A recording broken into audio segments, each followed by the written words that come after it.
What if the handgun you've been carrying for years, the one you trained with, trusted, and spent real money setting up, gets labeled illegal overnight? Not because you did anything wrong, not because it suddenly became unsafe, but because one feature, one part, one classification change flips the switch. And here's the part nobody likes to admit. 2026 is shaping up to be one of those years where the rules don't just shift, they lunge. Welcome back to Survival Firearms. Today we're breaking down 8 handguns and handgun-style setups that are most likely to get banned, blocked from sale, or regulated into the ground in 2026, and exactly why they're being targeted. Let's count it down. Number 8. CZ Scorpion EVO 3S1. Yeah, I know. People argue about this one all the time. That's basically a PCC, but legally in a lot of places it gets treated like a pistol. And that's exactly why it lands on the chopping block. Because the Scorpion checks multiple boxes, lawmakers love to target: magazine outside the grip, often threaded barrels, and the overall compact rifle-like pistol vibe.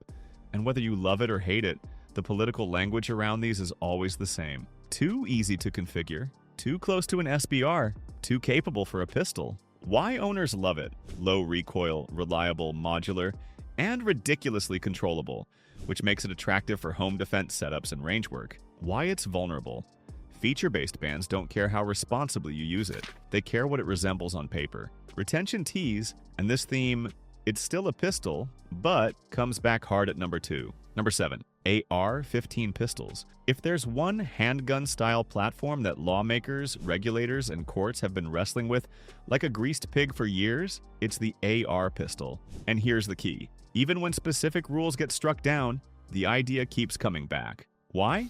Because AR pistols sit right in the middle of 3 hot-button issues: barrel length/classification, braces and shouldering debates, feature-based assault weapon-style definitions.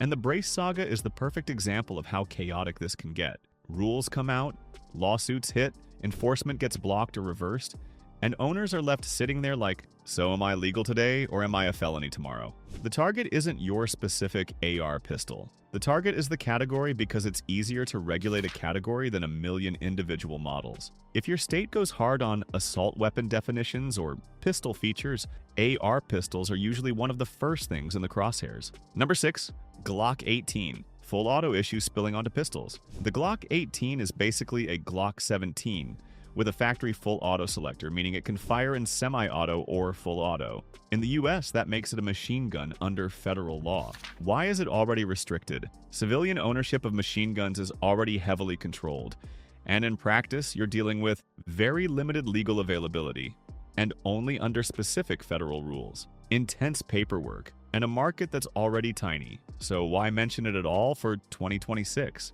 Because the Glock 18 isn't the main problem lawmakers are reacting to. It's the public panic around full auto pistols driven by illegal conversion devices, switches being used in crimes. That creates a policy shift where some lawmakers stop asking, is this a machine gun right now? And start asking, is this pistol easy to convert into one? Instead of targeting only actual machine guns, some places may push stricter rules on readily convertible pistols, harsher penalties for possession of certain conversion-related parts, and broader restrictions that can affect normal owners even if they never touch anything illegal. The core idea: Glock, Aston Pad, Smith via nods are the symbol.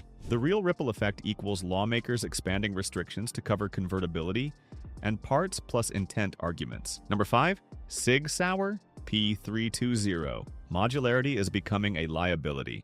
The P320 is a modular handgun where the serialized firearm is the fire control unit, FCU, the internal chassis.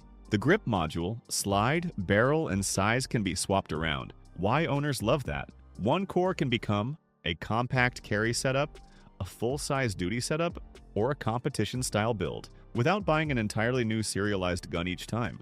Why regulators hate it?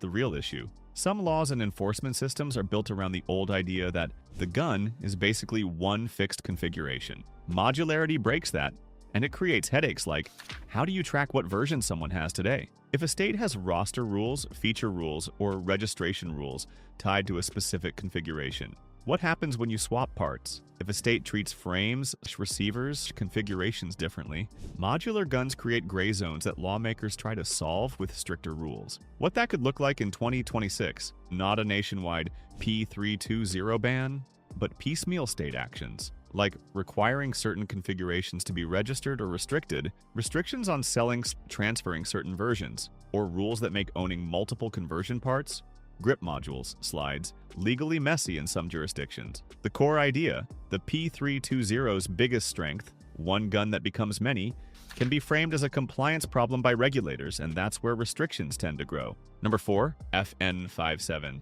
This one has been a political punching bag forever, and not always fairly. The 5.7 gets dragged into armor-piercing rhetoric constantly, even though civilian ammo and actual legal definitions matter a lot here. But politics doesn't run on nuance. What makes the 5.7 a target in ban proposals is usually one of two things: armor penetration, language aimed at certain cartridge types; magazine capacity, because standard mags are typically above what some states allow. And whether you agree or disagree with that logic, the pattern is clear. If a cartridge is associated with armor penetration in public narrative, it draws attention. Why do owners love it? Low recoil, flat shooting, accurate, high capacity. Why it's vulnerable? It's an easy headline gun, and headline guns get targeted. Number 3, Taurus Judge / S&W Governor. Handgun that shoots .410. These are the identity crisis revolvers, because as soon as a handgun can fire shot shells, certain lawmakers start asking, is this a handgun or is it basically a short shotgun? And once you open that door, the conversation turns into reclassification. Reclassification is one of the fastest ways to make something illegal without saying ban. Because you don't ban it, you just move it into a category with tighter controls. Extra paperwork, special registration, special transport rules, and most people don't comply. And here's the wild part. Under federal law, destructive device language exists around bore diameter, but there are exemptions and nuances, and some states can still go harder than federal rules. So the judge / governor risk is simple. They're unusual, and unusual guns become easy targets when lawmakers want to look tough. Number 2, Desert Eagle .50 AE. Big bore optics plus no one needs this arguments. The Desert Eagle is iconic.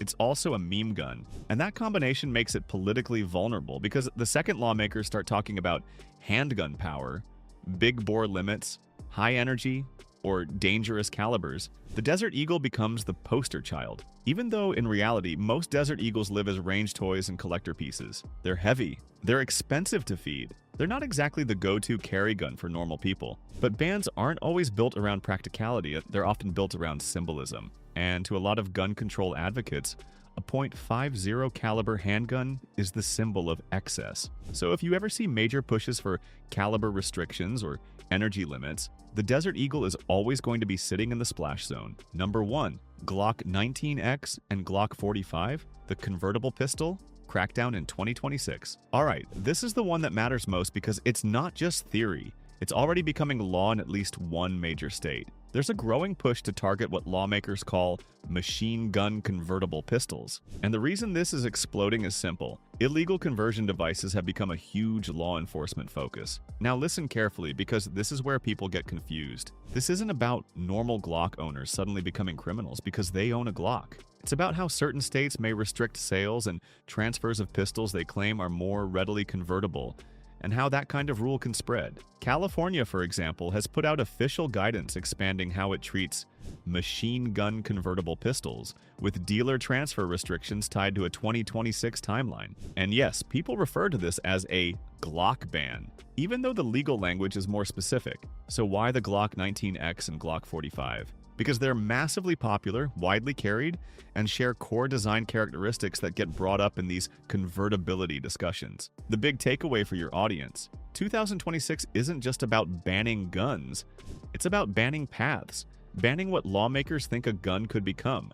And whether you agree with that approach or not, it's happening. So here's the pattern across all 8. If it's high capacity, it's a target. If it has threads, it's a target. If it looks rifle-like but says pistol, it's a target. If it's modular, it's a target. And if politicians can tie it to convertibility, it becomes priority number 1. Now I want to hear from you.